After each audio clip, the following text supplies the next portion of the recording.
Assalamualaikum warahmatullahi wabarakatuh. Perkenalkan, nama saya Galang Rintang Widya Pratama. Saya dari Universitas Pelita Bangsa, Fakultas Teknik Informatika, kelas TI20B2. Pada kesempatan kali ini, saya akan menjelaskan secara ringkas tentang e-bisnis. E-bisnis merupakan kegiatan bisnis yang dilakukan secara otomatis dengan memanfaatkan jaringan komputer dan teknologi internet. E-bisnis memungkinkan suatu perusahaan untuk berhubungan dengan sistem prosesan data baik internal maupun eksternal agar lebih efisien dan fleksibel. E-bisnis sangat berperan dalam kehidupan sosial masyarakat saat ini karena sadar atau tidak kita pernah menggunakan e-bisnis sebagai contoh pembelian barang melalui online, entah itu melalui platform Tokopedia, Shopee ataupun Lazada. E-bisnis memberi kemungkinan untuk pertukaran data di antara satu perusahaan dengan perusahaan lain, baik lewat web, internet, intranet, extranet, atau kombinasi di antaranya. Dalam kegiatan e-bisnis, ada 5 kemungkinan bentuk hubungan bisnis berdasarkan transaksinya, yaitu business to business, perdagangan antara pelaku usaha bisnis, business to consumer, perdagangan antara pelaku usaha bisnis dengan konsumen, consumer to consumer, perdagangan antara konsumen yang satu dengan konsumen yang lainnya, consumer to business, perdagangan antara konsumen dengan pelaku bisnis atau perusahaan. Yang terakhir, intrabisnis e-bisnis, perdagangan dalam lingkup intranet perusahaan yang melibatkan pertukaran barang, jasa, dan informasi. Sasaran dari e-bisnis adalah pasar atau market. Menurut Forrester Research, telah terjadi perkembangan yang sangat fantastis terhadap jumlah komputer yang terhubung dalam internet, termasuk penggunanya. E-business market ini menyimpan peluang omset yang besar yang dapat diperebutkan oleh pembisnis. Ada 5 keuntungan e-business atau e-business value spectrum, yaitu efisiensi. Manfaat paling nyata dalam sebuah perusahaan di dunia e-business, jadi perusahaan akan dapat mengurangi total biaya operasional bagi aktivitas penciptaan dan penyebaran informasi. Yang kedua itu effectiveness itu tepat dalam pencapaian tujuan secara langsung.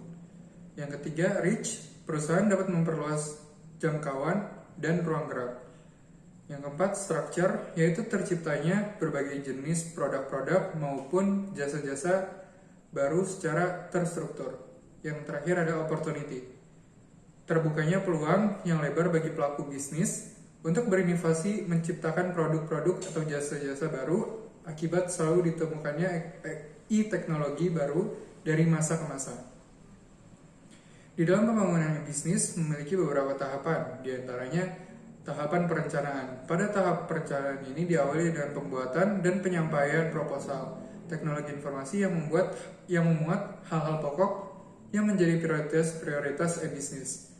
Yang kedua ada tahap analisis. Dalam tahap analisis ini pengembangan sistem harus memperlihatkan hal-hal yang berkaitan dengan aspek-aspek penting yang sangat berpengaruh di dalam pembangunan sistem informasi e-bisnis ini, seperti kelayakan teknis, pengembalian ekonomis, pengembalian non-ekonomis, hukuman dan etika, operasional, dan yang terakhir jadwal. Yang ketiga ada tahap perencanaan. Dalam merancang sebuah sistem informasi e-bisnis harus memperhatikan kebutuhan perusahaan e-bisnis, kebutuhan operator, kebutuhan pemakai, dan kebutuhan teknis. Kemudian yang keempat ada tahap penerapan. Tahap ini merupakan kegiatan untuk mengimplementasikan rancangan yang telah disusun sebelumnya agar dapat diwujudkan. Implementasi untuk prosedur di dalam teknologi komputer akan menggunakan bahasa komputer. Yang terakhir ada tahap evaluasi. Pada tahap ini dilakukan uji coba sistem yang telah selesai disusun. Proses uji coba diperlukan untuk memastikan bahwa sistem tersebut itu sudah benar atau belum, karakteristik yang ditetapkan dan tidak ada kesalahan-kesalahan yang terkandung di dalamnya. Kemudian kita juga mempelajari tentang analisis SWOT. Analisis SWOT merupakan strategi dasar yang membantu mengidentifikasi dan mengevaluasi faktor internal dan eksternal, seperti apa saja yang mempengaruhi kesuksesan bisnis, proyek, maupun manajemen perusahaan. SWOT sendiri adalah singkatan dari strength atau kekuatan, weakness atau kelemahan, opportunity yaitu peluang atau kesempatan, dan yang terakhir adalah threat yaitu ancaman.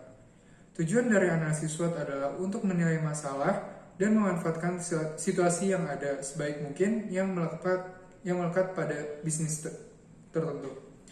Terlebih lagi, analisis SWOT berguna banget untuk menemukan berbagai hal yang harus ditingkatkan, dipertahankan, dan dihindari dengan mempertimbangkan kinerja, persaingan, resiko, potensial, dan strategi. Ada 4 strategi tahapan evolusi, yaitu channel enhancement.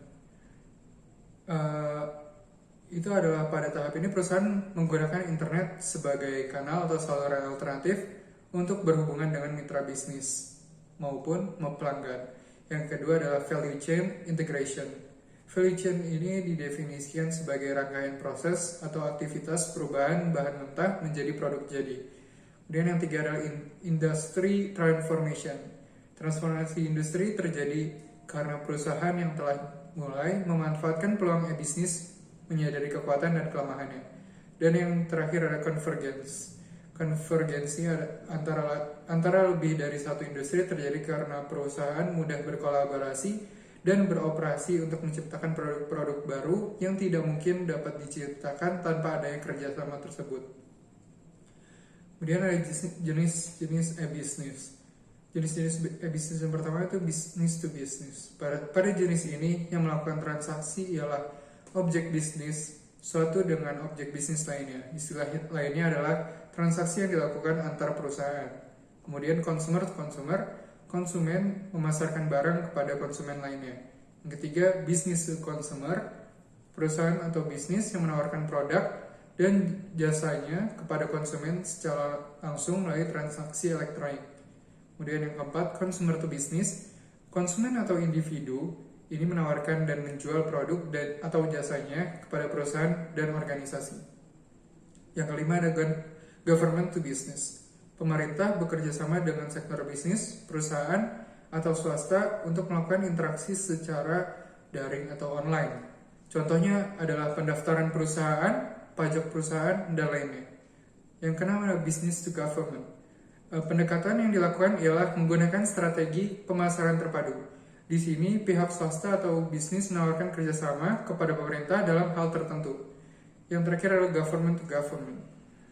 Tujuan dari bisnis ini tak hanya sekedar berkaitan dengan diplomasi, di sisi lain juga menyangkut hal-hal yang lebih luas, seperti entitas masyarakat, bisnis, perindustrian, perusahaan, dan sebagainya. E-government adalah penggunaan teknologi informasi oleh pemerintah untuk memberikan informasi dan pelayanan bagi warganya, baik itu urusan terkait pemerintahan maupun bisnis dan usaha. Tahapan yang terdapat pada e-government yaitu adalah tingkat persiapan, tingkat pematangan, tingkat pemantapan, dan yang terakhir tingkat pemanfaatan. Tujuan dibangunnya e-government yaitu meningkatkan mutu layanan publik melalui pemanfaatan teknologi IT dalam proses penyelenggaraan pemerintahan.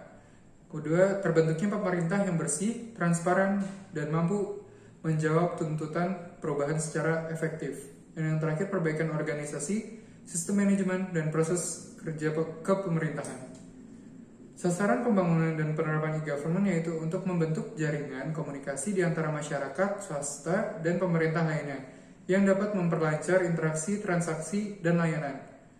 Kemudian yang terakhir ada bidang yang terdapat pada e-government yaitu online service. Online service adalah bagaimana pemerintah menjalankan fungsinya ke luar baik itu masyarakat maupun kepada pelaku bisnis. Kemudian ada government operation, itu adalah kegiatan yang dilakukan dalam internal pemerintah. Lebih khusus lagi adalah kegiatan yang dilakukan oleh pegawai pemerintah seperti electronic procurement. Sekian dari saya, terima kasih. Wassalamualaikum warahmatullahi wabarakatuh.